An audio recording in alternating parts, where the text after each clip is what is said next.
அன்பு சொந்தங்களே, அன்பு உறவுகளே, எப்படி இருக்கீங்க? நல்லா இருக்கீங்களா? இந்த காலை வேளை ஒரு பெரிய ஒரு அதிசயத்தையும் அற்புதத்தையும் ஆண்டவர் செய்ய போகிறார். எவ்வளோ நல்ல ஆண்டவரை நாம் துணையாக கொண்டிருக்கிறோம். ஆம் கர்த்தருடைய பிள்ளைகளே, அவர் நமக்கு ஒரு காரியத்தை கொடுக்க அவர் பிரியமுள்ள தேவனாக இருக்கிறார். அந்த வசனத்தை இன்னைக்கு நான் வாசிக்கிறேன். அதை கேளுங்க. இந்த காலையில் கேட்டு அதை ரிசீவ் பண்ணுங்க. இந்த நாள் முழுசும் உங்கள் வாழ்க்கையில் அந்த வசனம் கிரியை செய்யும். ஏனென்றால் கர்த்தருடைய வசனம் கால்களுக்கு தீபம், பாதைக்கு வெளிச்சம். எரேமியா எழுதின தீர்க்க தரிசன புஸ்தகம் 33வது அதிகாரம் 6வது வசனம். இதோ நான் அவர்களுக்கு சௌக்கியமும் ஆரோக்கியமும் வரப்பண்ணி அவர்களை குணமாக்கி அவர்களுக்கு பரிபூர்ண சமாதானத்தையும் சத்தியத்தையும் வெளிப்படுத்துவேன். உங்களுக்கு ஆண்டவர் என்ன தராராமா? சௌக்கியம், ஆரோக்கியம், அவர்களை குணமாக்கி அவர்களுக்கு பரிபூர்ண சமாதானத்தை நான் கொடுப்பேன்னு சொல்றாரு. உங்களுக்கு தாங்க. உங்க வாழ்க்கையில உங்களை சௌக்கியமாக, உங்களை ஆரோக்கியமாக வைக்க வேண்டும் என்று ஆண்டவர் விருப்பப்படுகிறார். சோர்ந்து போகாதீங்க. கர்த்தருடைய வல்லமையான கரம் உங்களை நோக்கி இருக்குது. பாருங்க, அது கீழே நான் யூதாவின் சிறையிருப்பையும் இஸ்ரவேலின் சிறையிருப்பையும் திருப்பி முன்னிருந்தது போல அவர்களை கட்டுவித்து. நீங்க முன்னாடி எப்படி இருந்தீங்க அதை போலவே ஆண்டவர் மறுபடியும் உங்களுக்கு ஒரு வாழ்க்கைய இந்த நாள்ல உங்களுக்கு கொடுக்கிறார். கர்த்தருடைய பிள்ளையே, எரேமியா 33:3 சொல்லுகிறது, என்னை நோக்கி கூப்பிடு, அப்பொழுது நீ அறியாததும் உனக்கு எட்டாததுமான பெரிய காரியங்களை உனக்கு அறிவிப்பேன். நான் என்ன சொல்றாரு? நீ யாரை நோக்கி கூப்பிட தேவையில்லை, என்ன நோக்கி கூப்பிடுன்னு ஆண்டவர் சொல்றாரு. இந்த காலை நேரத்தில் உங்களுக்கு சௌக்கியத்தையும் ஆரோக்கியத்தையும் ஆண்டவர் கொடுக்க போகிறாரு. அதுதான் அவருடைய விருப்பம். என் வாழ்க்கை இப்படியே போயிடணும் நீங்க நினைக்கிறீங்க இல்லையா? அது அவருடைய விருப்பமே கிடையாது. அவருடைய விருப்பத்தை ஆண்டவர் இந்த வசனத்தின் ஊடாக ஆண்டவர் உங்களுக்கு தெரிவிக்கிறார். உங்கள் சிறையிருப்பை திருப்பி முன்னிருந்தது போலவே உங்களை கட்டுவிக்கிறார். அவருடைய கரத்தினால கட்டி எழுப்ப போகிறார். பாழான ஸ்தலங்களை புதிதாய் கட்டுவார்கள். தாவீதின் விழுந்த கூடாரத்தை திரும்ப எழுப்பி ஆண்டவர் கட்டினது போல விழுந்து போன உங்க வாழ்க்கைய திரும்ப எழுப்ப அவர் வல்லமையுள்ள தேவன். சொந்து போக வேண்டாம். நீங்க என்னென்ன காரியத்துல விழுந்து போயிட்டீங்களோ அந்தந்த காரியத்தை ஆண்டவர்கிட்ட எரேமியா 33:3 படி சொல்ல அவர் பிரியப்படுகிறார். என்னை நோக்கி கூப்பிட,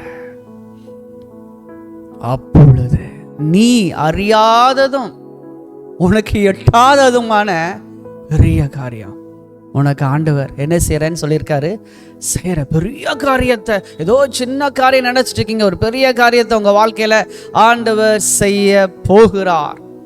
ஆம் கர்த்தருடைய பிள்ளைகளே, ஒரு விதவை தாய் அவங்களுடைய பென்ஷனில் தான் வேலை, அவங்களுடைய பென்ஷனில் தான் அவங்க சாப்பிட்டுட்டு இருந்திருக்காங்க. அவங்க கணவனானோடைய பென்ஷனில் அவங்களுக்கு ஒரு வீடு வாங்கணும்னு ரொம்ப நாளாக ஆசை. அவங்க யாரை நோக்கி கூப்பிட்டாங்க தெரியுமா? கிட்டத்தட்ட ஒரு 8 மணி நேரமாகிலும் முழங்கால் படியிட்டு வேதத்தை வாசிப்பார்களாம், ஜெபிப்பார்களாம், கண்ணீர் வடிப்பார்களாம். என்ன ஒரு ஆச்சரியம் தெரியுமா?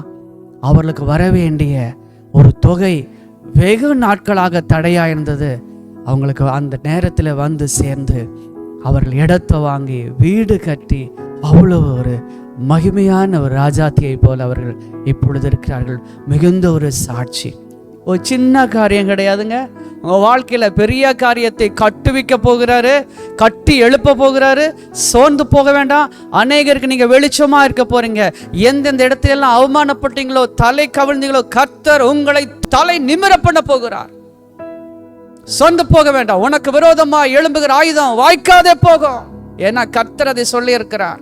உனக்கு விரோதமாய் நியாயத்தில் எழும்பும் எந்த நாவையும் நீ குற்றப்படுத்துவாய். இது ஊழியக்காரனுடைய சுதந்திரம். என்னால் உண்டான அவருடைய நீதியா இருக்கிறது என்று வேதம் சொல்லுகிறது. உனக்கு கொடுக்க வேண்டிய அந்த நீதியை ஆண்டவர் கொடுத்துட்டாரு. சொந்து போக வேண்டாம், அவர் நோக்கி கூப்பிடுங்கள். உங்களுக்கு ஆண்டவர் என்ன செய்ய போகிறாரு? சௌக்கியத்தை, ஆரோக்கியத்தை, சகல வியாதிலிருந்து குணமாக்கி உங்க வாழ்க்கையில பரிபூர்ண சமாதானத்தை உங்களுக்கு கொடுக்க போகிறாரு. சமாதானமாக வாழ உங்கள் தாபரங்களில் கர்த்தர் கிரியை செய்ய போகிறாரு. இன்றைக்கு காலையில் எழுந்து கர்த்தருடைய சமூகத்தில் விழித்து அவரோடு நம்பிக்கையோடு நீங்க கால் எடுத்து வைங்க. ஒவ்வொரு நிமிஷம் வெற்றி. இன்னைக்கு உங்களுக்கு ஒரு அற்புதம் நடக்க போகுது. உங்களுக்கு சொல்லட்டுங்களா? ஊழியக்காரனா இருந்து நான் ஒரு காரியத்தை சொல்றேன். உங்களுக்கு கெட்சிக்கிற சிங்கம் போல வகை தேடி அந்த கெபிக்குள்ள போட்ட அந்த தானியேலை விழுங்குவதற்காக இருக்கிற அந்த சிங்கத்தை போல பிரச்சனைகள் இருக்கலாம்.